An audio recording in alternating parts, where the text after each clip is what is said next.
श्री गणेशाय नमः। श्री सरस्वती देवै नमः। श्री परम गुरु चरण कमलेभ्यो नमः।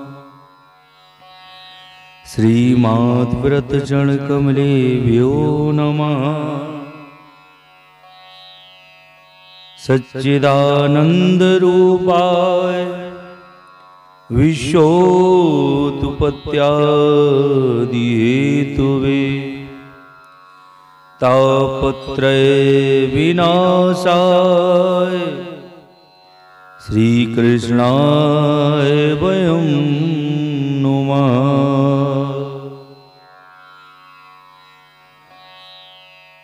जिनके केवल नाम से बिगड़े बनते काम, हम सब की रक्षा करे मुरलीधर घनश्याम।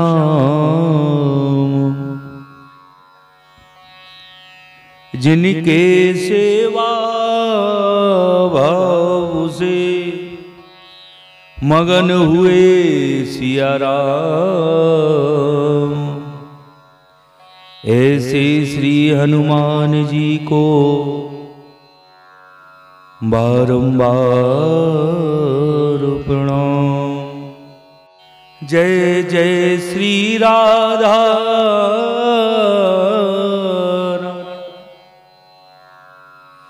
जय जय नवल किशोर, जय गोपी चित चोर प्रभु के जय जय माखन चोर। बोलिए श्रीमद्भागवत महापुराण की जय। श्री माँ के बिहारी लाल की जय। भोले शंकर भगवान की जय। अनंत बलवंत श्री हनुमंत लाल जी महाराज की जय। जय जय श्री राधे जय जय श्री राधे। श्री राधे। आइए हम आज पुनः भगवान की भागीरथी देवताओं को दुर्लभ इस ज्ञान गंगा में गोता लगाते हैं। उससे पहले श्री अनंत बलवंत हनुमंत लाल जी महाराज की भावमयी उपस्थिति में उनके पावन श्री चरणों में वंदन अभिनंदन करते हुए सभी के हृदय में हमारे कन्हैया वास करते हुए उनके सभी हृदय में हृदय रथ कन्हैया के श्री चरणों में वंदन अभिनंदन करते हुए सिया राम मैं सब जग जानी, करहूं प्रणाम जोर जुग पानी। सभी को प्रणाम करते हुए और इस भक्ति भागीरथी में हम लोग प्रवेश करते हैं। कल हम लोगों ने जो कथा को श्रवण किया था, भगवान के एक सच्चे मित्र जो भगवान के साथ में दो जिनके रिश्ते थे, एक मित्रता का और एक भक्त और भगवान का। वास्तव में सत्य कहा है कि धीरज धर्म मित्र अरु नारी और आफत काल परखिए चारी।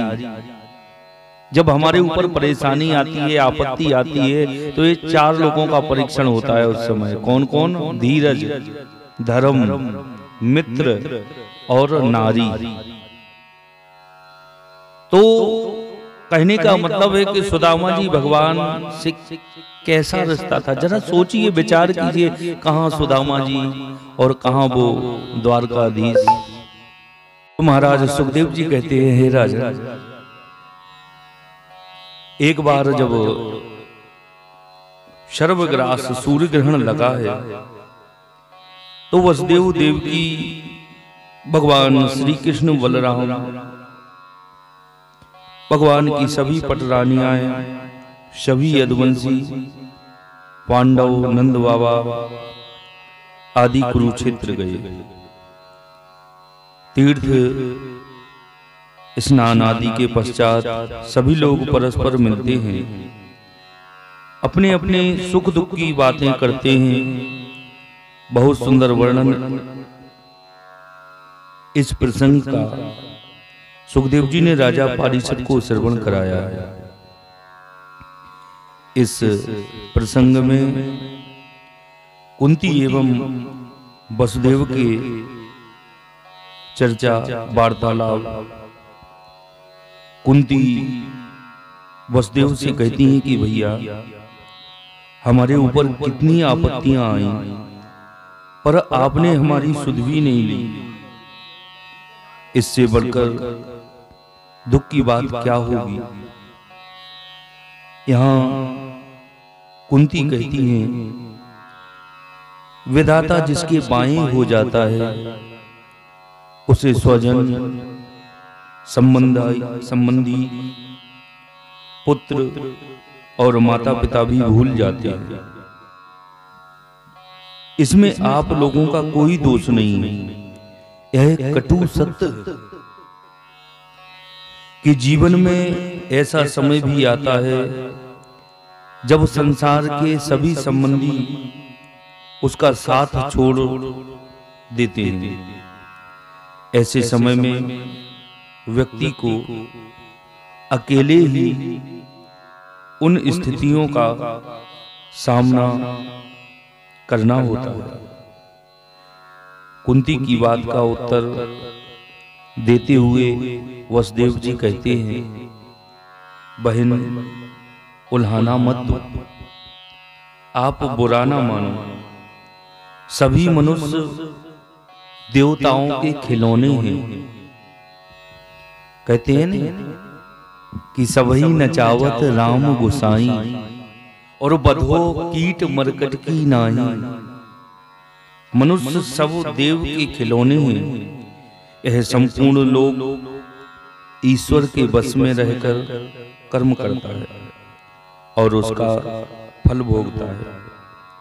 हम लोग भी कंस के सताए हुए इधर उधर भटक रहे।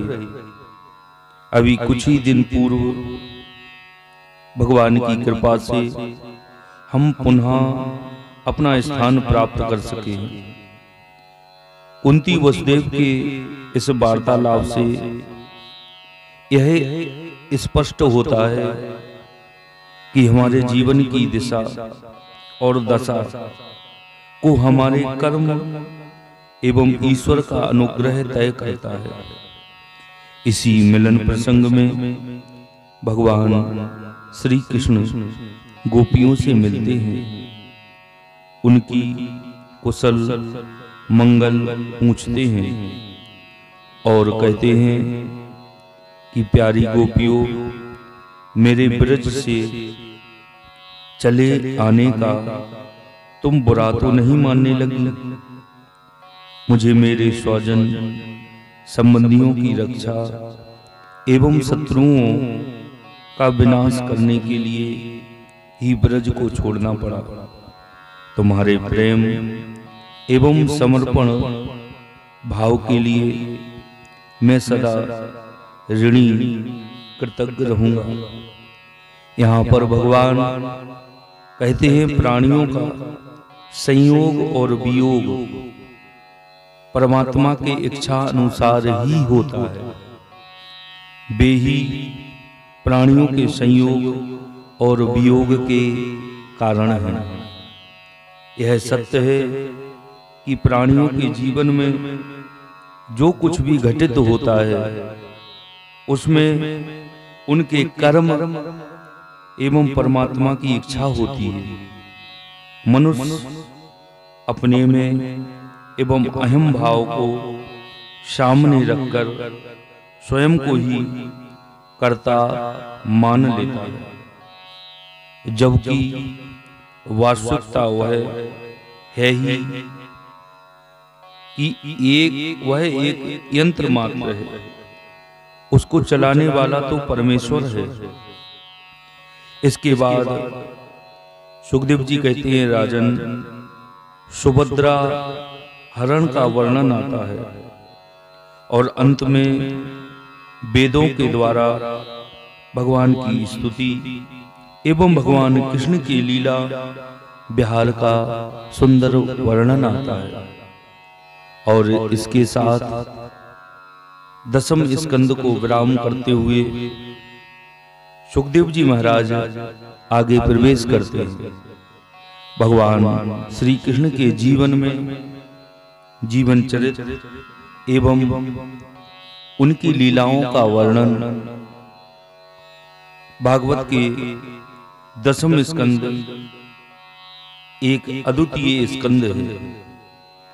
इसमें भगवान ने अपनी लीलाओं के माध्यम से मनुष्य को जीवन जीने के दिव्य सूत्र प्रस्तुत किए हैं।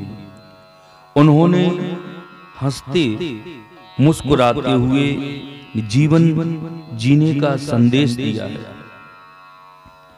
उदासी, मायूसी, निराशा, हताशा को दूर भगाकर उत्साह एवं उल्लास, उमंग का संचार जीवन में करो। तनाव में रहकर जीवन नहीं जिया जा सकता है। हम पहले श्रवण भी कर चुके हैं।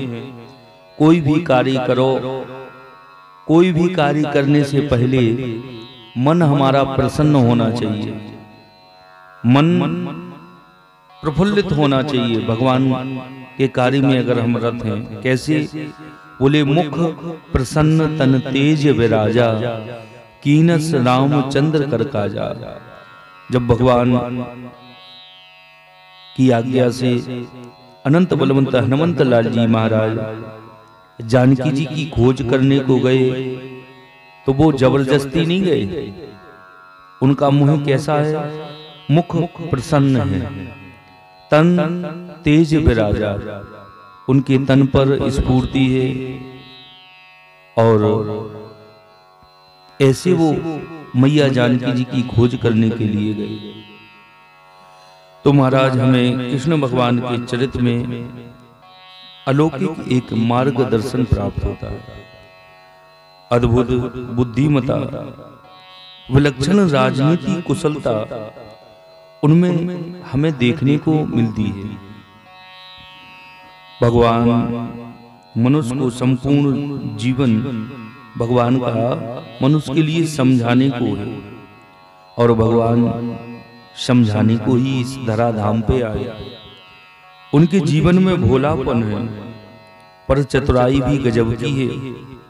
आज जब चारों ओर चालाक, छली कपटी, धोखेबाज का बोलबाला है, ऐसे समय में मनुष्य में चातुर्य का होना भी अति आवश्यक है।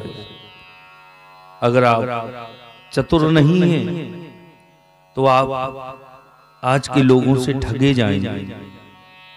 इसलिए चातुर्य भी आवश्यक है, अन्यथा व्यक्ति शांति एवं सम्मान से जीवन नहीं जी सकेगा। भगवान के हर कार्य से मनुष्य को व्यवहार चातुर्य की शिक्षा प्राप्त होती है, मिलती है।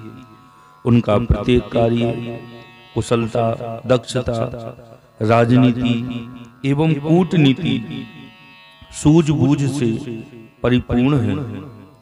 जरासंध वध, कालयवन वध, खांडव वन को जलाने जैसी अनेक लीलाओं में भगवान के अद्भुत बुद्धि, कौशल, योजना, समन्वय एवं दूरदर्शिता के दर्शन होते हैं। मनुष्य को भगवान की इन लीलाओं में छुपे रहस्यों, संकेतों, संदेशों से शिक्षा ग्रहण करनी चाहिए, शिक्षा लेनी चाहिए। दूत कैसा हो, द्वैत कर्म कैसा किया जाता है, यह भी भगवान ने बताया है। कौरवों का स्वागत सत्कार भगवान ने स्वीकार नहीं किया। उनके प्रलोभन में वे नहीं आए और वक्त आने पर अपनी शक्ति का प्रदर्शन कर वापस चले आए। शांति दूत हो तो हो या राजदूत हो, शांति दूत हो या राजदूत हो, उसे अत्यंत सावधान, दृढ़ एवं अलोलुप होना चाहिए। आदर्श एवं श्रेष्ठ राजनीति सीखनी हो तो भगवान श्री कृष्ण के जीवन से ही सीखनी चाहिए। भगवान श्री कृष्ण को ऐसे ही जगत गुरु नहीं कहा गया, वे सच्चे अर्थों में जगत गुरु हैं। कृष्णम वंदे जगत गुरु। श्री कृष्ण किसी एक संप्रदाय विशेष के नहीं हैं। उनके विचार, उनके उपदेश, उनके संदेश संपूर्ण विश्व के कल्याण के लिए हैं। गीता में भगवान ने सभी मनुष्यों को एक ही परमात्मा की संतान बताया है। उन्होंने कहा कि सभी प्राणियों के हृदय में विराजमान मैं हूँ और सभी मेरे अंश हैं। हरि व्यापक सर्वत्र समान। अतः मनुष्य को परस्पर प्रेम एवं सद्भाव पूर्वक रहना चाहिए। आज पूरे विश्व को जिस एक धर्म की आवश्यकता है वह है गीता का निष्काम कर्म योग वाला धर्म। श्री कृष्ण केवल भारत को ही नहीं अपितु पूरे विश्व को जीवन की शिक्षा देने, मुक्त ज्ञान विज्ञानमय प्रेमपूर्ण जीवन जीने की कला सिखाने आए थे। इसलिए विश्व गुरु जगत गुरु हैं। कृष्णम वंदे जगत गुरु। जीवन में दुख आए, आपत्तियां विपत्तियां आ घेरें, विरोधी चरित्र हनन पर उतर आए, चारों ओर निराशा की काली घटा घिराए, जीना दुश्वार हो जाए, कोई मार्ग नहीं सूझे, तो ऐसे समय में किम कर्तव्य विमूढ़ होकर बैठ नहीं जाना चाहिए। ऐसे वक्त में एकांत में बैठकर श्रीमद् भगवत गीता के पृष्ठों को पलटना चाहिए। उनमें लिखी बातें, सूत्रों पर चिंतन मनन करना चाहिए। इससे विलुप्त आत्मबल प्रकट हो जाएगा, चेतना जागृत हो जाएगी, सुप्त पुरुषार्थ सक्रिय हो उठेगा और इनके सहारे आप सारे अपरोधों विरोधों पर विजय प्राप्त कर जीवन के राजपथ पर पुनः दौड़ने लगेंगे। एक नई स्फूर्ति, नया उल्लास, नई उमंग आपके जीवन में प्रारंभ हो जाएगी। ऐसे दिव्य यह ग्रंथ है, अद्भुत प्रेरणा का स्रोत है भगवान कृष्ण की लीलाएं। इसमें भगवान कृष्ण की लीलाओं का रस इसमें सराबोर है। नवयुवक जिन्हें सांसारिक जीवन की यात्रा प्रारंभ करनी है, अनेक चुनौतियों का सामना करना है, उन्हें इन दिव्य ग्रंथों का स्वाध्याय आवश्यक करना चाहिए। उन्हें इनसे एक नई ऊर्जा, नया उत्साह, प्रेरणा, मार्गदर्शन प्राप्त होता है। महाराज दसम स्कंद को पूरी तरह समझना तो बुद्धि के परे है।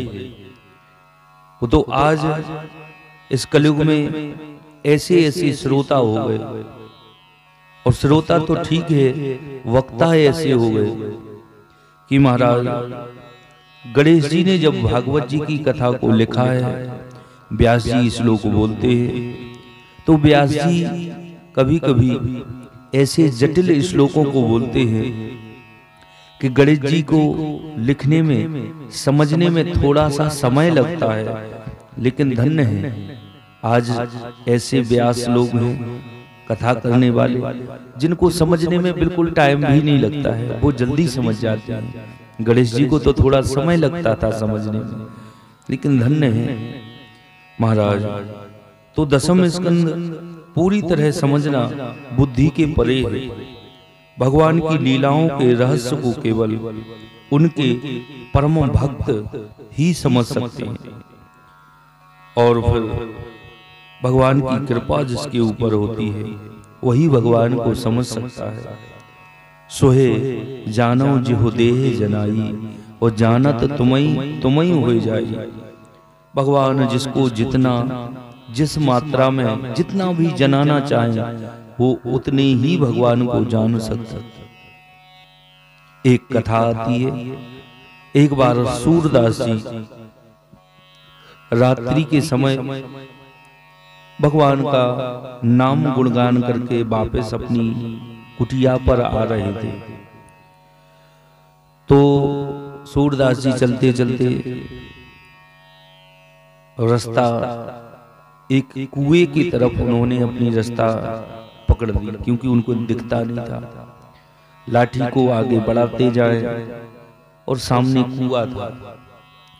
कुएं में लाठी पड़ने वाली थी, इतने में आवाज आई, अरे बाबा अपनी लाठी को पीछे करो। क्यों लाला? बोले आगे कुआं है। सूरदास जी ने अपनी लाठी को पीछे किया। बोले चलो बाबा हम आपको आपकी कुटिया तक छोड़ के आते हैं। सूरदास जी बोले हाँ जी जी चलिए। भगवान ने बाल रूप में सूरदास जी की लाठी को पकड़ा है और सूरदास जी को उनकी कुटिया तक ले जाते हैं। सूरदास जी सोच रहे हैं कि 2 बजे रात को कौन सी मैया अपने लाला को छोड़ दिया हो ना हो ये तो यशोदा का लाला ही है, मेरा कन्हैया मेरा ठाकुर है, मेरा बंसी वाला ही है। सूरदास जी ने सोचा कि ये मेरी लाठी को पकड़ के हमको ले जा रहा है, चलो लाठी पे से हाथ खिसका के और अपने ठाकुर जी का हाथ पकड़ देंगे। ये सूरदास जी सोच रहे थे। इतने में सूरदास जी ने जैसे ही लाठी पे से अपना हाथ खिसका कर भगवान का हाथ पकड़ना चाहा कि भगवान अंतर ध्यान हो गए। अंतर ध्यान हुए तो सूरदास जी नीचे गिर पड़े। तो सूरदास जी के मुख से एक शब्द निकला, क्या? बोले निर्बल जान के जात हो हाथ छुड़ाए मोए। मैं निर्बल हूं, मुझे दिखाई नहीं देता है, मैं तुम्हें देख नहीं सकता, इसलिए तुम हाथ छुड़ा के मुझसे चले गए। निर्बल जान के जात हो हाथ छुड़ाए मोए। और कहते हैं सूरदास जी, हृदय से जब जाओगे तो मर्द जानूंगो तोए। अगर मेरे दिल से मेरे हृदय से तुम निकल के बताओ तो मैं तुम्हें मर्द समझूंगा। कहने का मतलब है ये जीव ये मनुष्य कितना भी प्रयत्न कर ले, लेकिन जब तक भगवान हमें जनाना नहीं चाहे, जब तक हम उनको नहीं जान सकते। सोहे जानो जिहु देह जनाई जानत तुमई हो जाई। भगवान श्री कृष्ण गोपियों के साथ रास रचाते हैं, रानियों के साथ गृहस्थ जीवन निभाते हैं, फिर भी वे योगी हैं, सन्यासी हैं, महायोगेश्वर हैं। संसार में ऐसा दूसरा कोई अवतार हुआ ही नहीं और ना होगा। वे बांसुरी बजाते हैं, गायें चराते हैं, ग्वाल वालों के साथ कीड़ा करते हैं, साथ ही राक्षसों का संहार करते हैं, अर्जुन का रथ हाँकते हैं, कुरुक्षेत्र में गीता का दिव्य उपदेश देते हैं। कितना विधाता पूर्ण बहुआयामी व्यक्तित्व एवं कृतित्व है भगवान का। भगवान का इस कृष्ण अवतार में उनके लीला सिंधु में डूबेंगे तो अनेक जीवन रत्न हमें हाथ लगेगा, प्राप्त होगा। सुखदेव जी कहते हैं, राजन प्रकृति से अतीत परमात्मा से अपने द्वारा स्थापित धर्म मर्यादा की रक्षा के लिए दिव्य लीला शरीर ग्रहण किया और उसके अनुरूप अनेक अद्भुत चरित्रों का अभिनय किया। उनका एक एक कर्म स्मरण करने वालों के कर्म बंधनों को काट देने वाला, जो यदुवंश शिरोमणि करना चाहे उसे उनकी लीला का ही श्रवण करना चाहिए। उनकी लीलाओं को श्रवण करना चाहिए, अनुकरण नहीं करना चाहिए। भगवान राघवेंद्र की लीलाओं का अनुकरण करो और भगवान कृष्ण जी की कथाओं का, उनकी लीलाओं का केवल सुमरन करो। उनको अनुकरण नहीं करना है, केवल हमें श्रवण ही करना है। भगवान श्री कृष्ण ने जीवन में प्रवृत्ति मार्ग, निर्वृत्ति मार्ग, इन दोनों मार्गों का समन्वय करने को कहा। उन्होंने अपने स्वयं के जीवन में ऐसा करके बताया है। एक आदर्श जीवन दर्शन प्रस्तुत किया भगवान ने। भगवान कहते हैं कि संसार से भागने की जरूरत नहीं है, ना ही इसमें डूबना है। संसार के विषयों का उपयोग करो, आनंद पूर्वक जीवन बिताओ, परंतु ये सब त्याग पूर्वक करो। इनमें आसक्त मत हो, मन को उनमें फंसने नहीं दो। अर्थात उपनिषद कहते हैं संसारिक भोगों को त्याग पूर्वक भोगो, उनमें आसक्त मत हो। परमात्मा का स्मरण करते हुए ममता एवं आसक्ति का त्याग करके केवल जीवन यापन एवं कर्तव्य पालन के लिए ही विषयों का यथा योग्य उपभोग करो।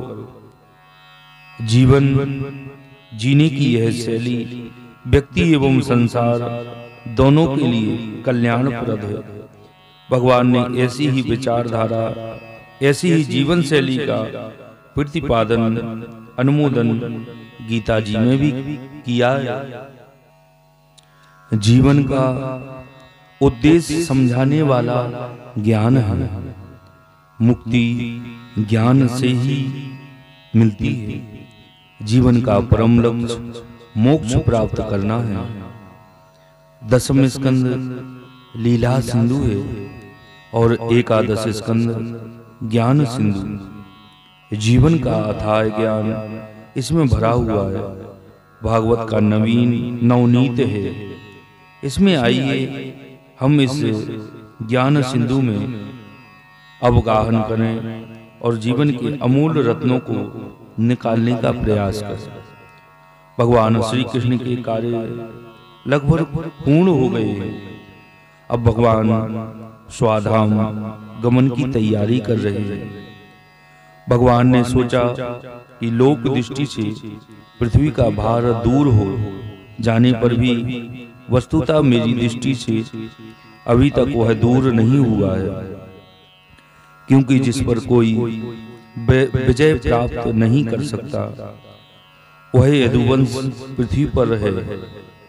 इसको समाप्त किए बिना शांति नहीं आ सकती। अतः इसको समाप्त करने के बाद ही मैं अपने धाम जाऊंगा। यदुवंशी सत्ता, संपत्ति एवं वैभव के कारण अत्यंत उन्मत्त हो गए, मर्यादाओं मान्यताओं का उल्लंघन करने लगे हैं। सत्ता एवं संपत्ति संपन्न व्यक्ति एवं समाज के पास विवेक का होना बहुत जरूरी है। विवेक के अभाव में वैभव पतन की ओर ले जाता है। विवेकहीन व्यक्ति एवं समाज के पास विपुल वैभव आ जाता है तो उसकी बुद्धि भ्रष्ट हो जाती है। यह संयम खो देता है और अपने कर्मों से ही अपने सर्वनाश को न्योता देने लगता है। सत्ता, शक्ति एवं संप्रदाय विशेषकर युवकों को अधिक उद्दंड बना देती है। ऐसी ही स्थिति यदुवंश में निर्मित हुए और यदुकुल के युवकों की उद्दंडता ही यदुवंश के विनाश का कारण बन गई। वित्तवान एवं सत्तावान व्यक्तियों को अपनी संतानों के आचरण पर विवेक एवं संयम की लगाम लगानी चाहिए, अन्यथा उनके उन्मत्त कार्यकलाप परिवार के विनाश के बीज बो देंगे। द्वारका के पास पिंडारक क्षेत्र है, उसमें अनेक मुनि साधु संत निवास कर रहे हैं। एक बार कुछ उद्दंड यादव कुमार भगवान कृष्ण के पुत्र साम्ब इत्यादि वहां गए, साधुओं का मजाक उड़ाने लगे। पिताजी हमेशा कहते हैं कि संतों का सम्मान करो, संतों का सम्मान ही भगवान का सम्मान है। और भगवान कहते हैं, ऊधो मुहे संत सदा अति प्यारे, मैं संतन को दास, संत मेरे मुकुट मणि। आज भगवान के पुत्रों ने देखा, चलो संतों का परीक्षा लेते हैं। संतों का मजाक परिहास करने को उनके मन में सूझी। उन्होंने सांब को स्त्री का भेष बनाया, पुरुषों के पास, उन ऋषियों के पास ले जाकर पूछा, महाराज इस गर्भिणी को पुत्र होगा कि पुत्री? ऋषि जान गए वास्तविकता क्या है। भगवान की प्रेरणा से ही उन्होंने क्रोधित होकर कहा, इसके गर्भ से मूसल उत्पन्न होगा जो तुम्हारे यदुवंश का नाश करेगा। ऋषियों की बात सुनकर वे बालक बहुत ही डर गए। उन्होंने तुरंत सांब के पेट पर बंधा कपड़ा खोलकर देखा तो सचमुच उसमें एक लोहे का मूसल निकला। अब वे पछताने लगे, कहने लगे, हम बड़े अभागे हैं, देखो हमने कितना अनर्थ किया। वे सब यदुराज महाराज उग्रसेन के पास गए, सारी घटना को सुनाया है। उग्रसेन ने उस मूसल का चूरा बनाकर घिसवाकर उसको समुद्र में फेंक दिया। इसके संबंध में उन्होंने भगवान कृष्ण को कोई सलाह भी नहीं दी, ऐसी ही उनकी प्रेरणा थी। एक टुकड़े को एक मछली ने निगल लिया और वो चूरा तरंगों के साथ बहकर किनारे पर आ गया। वह थोड़े ही दिनों में एरका नामक बिना गांठ की एक घास के रूप में उग आया। मछली मारने वाले मछुआरों ने समुद्र में दूसरी मछली के साथ उस मछली को भी पकड़ दिया। उसके पेट में जो लोहे का टुकड़ा था उसको जरा नाम के व्याध ने अपने बाण की नोक में लगा लिया। इस घास से आपस में लड़कर यादव मर गए और जरा वह तीर श्री कृष्ण के लिए प्राण घातक सिद्ध हुआ। भगवान सब जानते थे। भगवान इस श्राप को उलट भी सकते थे, पर यह सारी घटना उनकी इच्छा एवं प्रेरणा से ही घटी। भगवान जानते थे कि यादव कुमार भविष्य में जनता को सताएंगे, अतः इस प्रकार उनका नाश कर दिया। वह मूसल काल ही तो था। प्रस्तुत प्रसंग में हमें यह शिक्षा मिलती है, ऋषियों, मुनियों, विद्वानों, सज्जनों का अपमान भूलकर भी नहीं करो, उनका मजाक मत उड़ाओ, अन्यथा यह तुम्हारे पतन, तुम्हारे विनाश का कारण ही बनेगा। आज विद्वानों, विचारकों की घोर अपेक्षा हो रही है। पूरा समाज वित्त के पीछे दौड़ रहा है, पूरा समाज धन के पीछे दौड़ रहा है, उसी की पूजा और भक्ति में डूबा हुआ है। जीवन मूल्य, आदर्श, संस्कारों की उपेक्षा हो रही है। यही कारण है कि समाज में प्रेम, सद्भाव, शांति का ह्रास होता जा रहा है। जिस समाज से श्रेष्ठ विचार, आदर्श, आचरण एवं सदचिंतन चला जाता है, उसका पतन प्रारंभ हो जाता है। आज ऐसी ही स्थिति निर्मित हो जा रही है। अतः वर्तमान समय में चिंतन को, विचारकों एवं रचनाकारों का विशेष दायित्व है कि वे सद्विचारों को समाज में विशेषकर युवा पीढ़ी तक पहुंचाएं। गीता भगवान के दिव्य संदेशों से उन्हें अवगत कराएं और चिंतन, चरित्र, आचरण एवं संस्कारों में हो रहे और आज संस्कारों में हो रहे आज क्षरण को रोकें। भारत में संस्कारों को बनाए रखना अति आवश्यक है, क्योंकि संस्कार विहीन होते विश्व को भारत ही संस्कारित कर सकता है। भारत के पुनः विश्व गुरु की भूमिका निभाने का समय आ पहुंचा है। श्रीमद् भागवत जैसा दिव्य ग्रंथ इस कार्य में हमारा मार्गदर्शन करेगा। और सुखदेव जी कहते हैं, हे राजन, देवर्षि नारद वसुदेव जी के यहाँ पधारते हैं। वसुदेव जी ने नारद जी का स्वागत सत्कार किया है, उनकी पूजा अर्चना की। वसुदेव यानी परब्रह्म भगवान श्री कृष्ण के पिता वसुदेव नारद का सम्मान करते हैं। इसमें संत का महत्व समझाया है।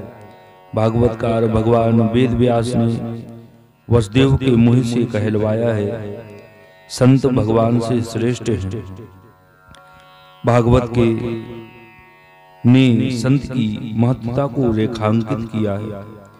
संत व्यक्ति एवं समाज के कल्याण के लिए, उनके नैतिक एवं आध्यात्मिक उत्थान के लिए रत रहते हैं, इसलिए वह श्रेष्ठ है, वंदनीय है, आदरणीय है। वसुदेव नारद जी से निवेदन करते हैं, आप मुझे ऐसा उपदेश दीजिए जिससे मैं इस जन्म मृत्यु रूपी भयावह संसार से पार हो सकूं।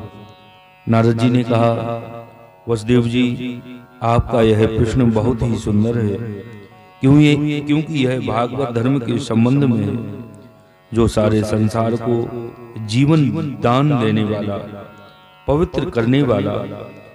यह ज्ञान जीवन की एक संजीवनी की तरह है।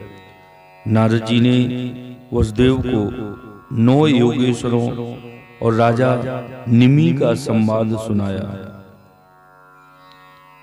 भागवत की अधिकांश कथाएं एवं प्रसंगों में एक अति सुंदर बात देखने को मिलती है, जिस पर ध्यान दिया जाना चाहिए, जो चिंतन मनन योग्य है।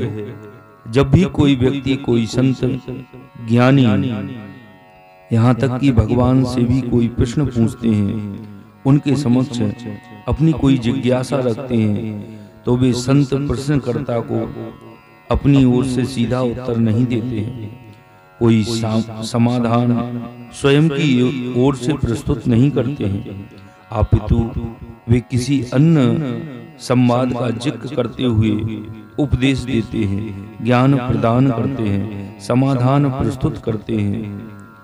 ऐसे संत चाहें तो वे उस ज्ञान को सीधे अपनी ओर से भी प्रस्तुत कर सकते, अपना ही ज्ञान उसे बता सकते, पर वे ऐसा नहीं करते।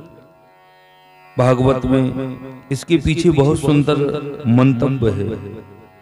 एक तो ज्ञान की महत्वता को बढ़ाना चाहते हैं कि यह ज्ञान साधारण नहीं, बहुत श्रेष्ठ एवं कल्याणकारी है। इसका उद्गम अति श्रेष्ठ है, समाधानकर्ता बहुत महान है। दूसरी बात यह है कि यदि कोई सीधे ही ज्ञान प्रदान करने लग जाए तो उसमें अहंकार आने की संभावना है। देखो मैं कितना श्रेष्ठ हूँ, देखो मैं कितना विद्वान हूँ, मैं इतना महान ज्ञान प्रदान कर रहा हूँ, मैं स्वयं सुखदेव जी हूँ, मैं स्वयं सुखदेव का अवतार हूँ।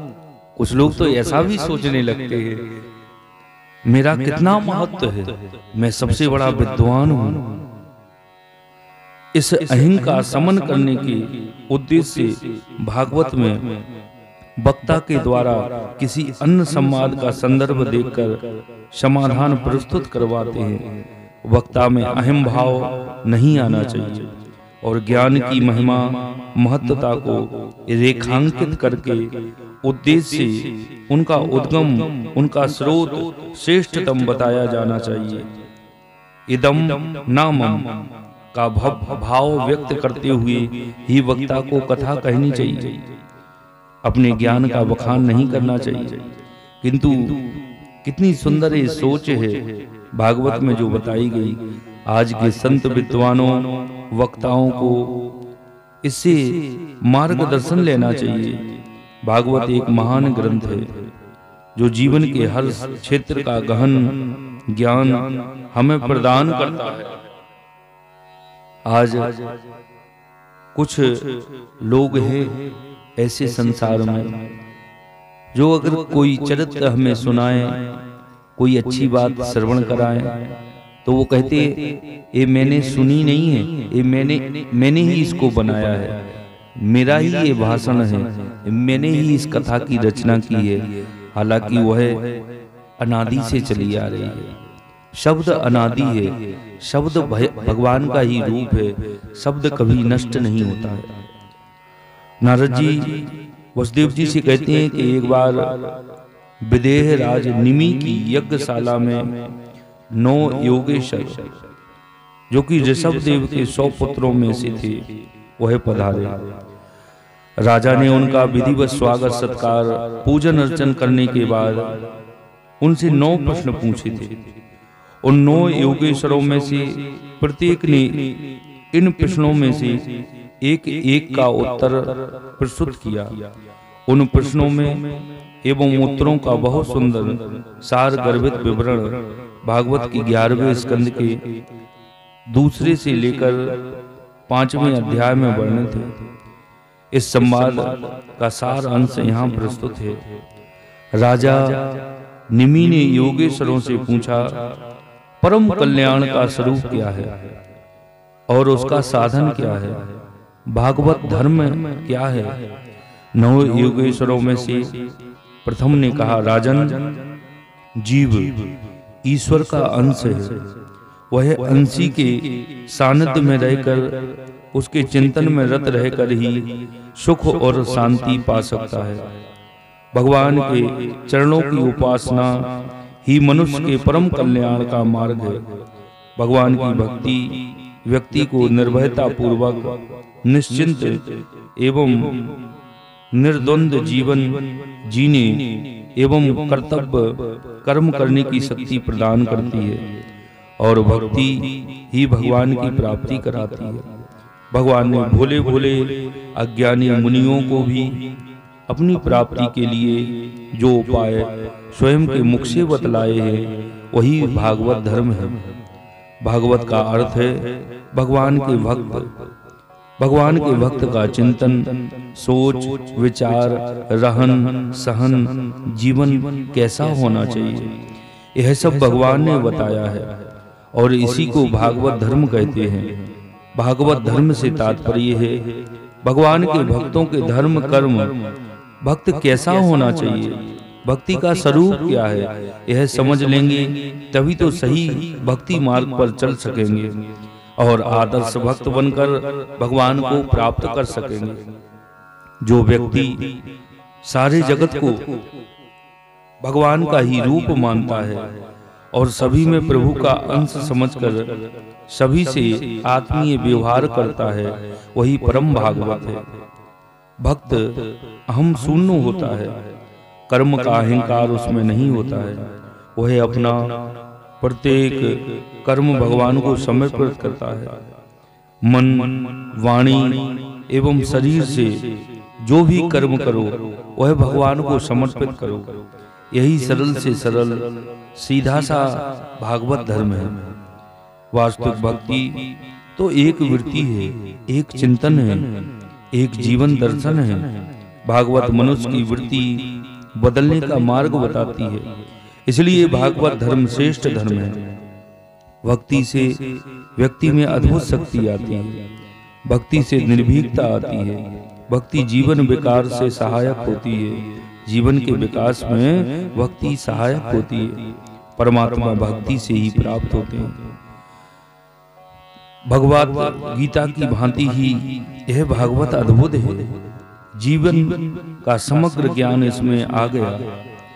आगे योगेश्वर कहते हैं, राजन, यह संपूर्ण प्रकृति एवं जीव जगत परमात्मा का ही रूप है। जो व्यक्ति संपूर्ण चराचर जगत को प्रभु का ही रूप मानकर उसे भगवत भाव से, अनन्य भाव से प्रणाम करता है, वही सच्चा भगवत भक्त है। ऐसा भक्त प्रभु की प्रीति, प्रेममयी भक्ति तथा संसार की अनुभूति ये सब एक साथ प्राप्त करता है। आज संसार में मनुष्य के बीच जो घृणा, जो द्वेष, हिंसा, बैर भाव है, उसे भागवत के इस दिव्य संदेश से दूर किया जा सकता है। जब पूरा संसार प्रभुमय है तो फिर पराया कोई है ही नहीं। सभी अपने हैं, सभी आत्म रूप हैं, परमात्मा के स्वरूप हैं। ऐसा भाव जगत में हमें देखना चाहिए। अगर ऐसा भाव जागृत अगर हो जाए हमारे अंदर तो परस्पर विरोध स्वतः ही नष्ट हो जाएगा। बाबा तुलसीदास जी कहते हैं, आज लिखा उन्होंने, निज प्रभुमय देखहीं जगत तो कहीं सन करहीं विरोध। जब शब में हम भगवान के, अपने प्रभु के दर्शन करेंगे तो हमें विरोध करने के लिए कौन मिलेगा। ऐसी मना स्थिति में, ऐसे चिंतन में सर्वत्र प्रेम एवं सद्भाव का बाहुल्य रहेगा। हर मनुष्य परम शांति की अनुभूति करेगा। इतना कल्याणकारी है यह भागवत धर्म। उत्तम भागवत भक्त के लक्षण बताते हुए दूसरे योगीश्वर ने कहा, जो व्यक्ति सर्वत्र भगवत सत्ता देखता है और अनुकूल एवं प्रतिकूल परिस्थितियों की भी भगवान की इच्छा मानकर स्वीकार करता है, अनुकूल परिस्थितियों में हर्षित नहीं होता, प्रतिकूल परिस्थितियों में जो विचलित नहीं होता, वह श्रेष्ठ भगवत भक्त। तीसरे योगेश्वर ने माया के लक्षण बताए। चौथे ने माया को पार करने के उपाय बताए। जीवन का असली संबंधी परमात्मा है। वह संसारिक संबंधों को ही वास्तविक संबंध मानने लगा है और अपने परम ग्रह को भूल जाता है। यही माया है। इस माया से यदि मुक्ति प्राप्त करनी है तो किसी सद्गुरु की शरण में जाना चाहिए। पांचवें योगेश्वर ने नारायण के स्वरूप एवं छठे ने कर्म के स्वरूप का निरूपण किया। सातवें योगेश्वर ने प्रभु की लीलाओं का वर्णन किया।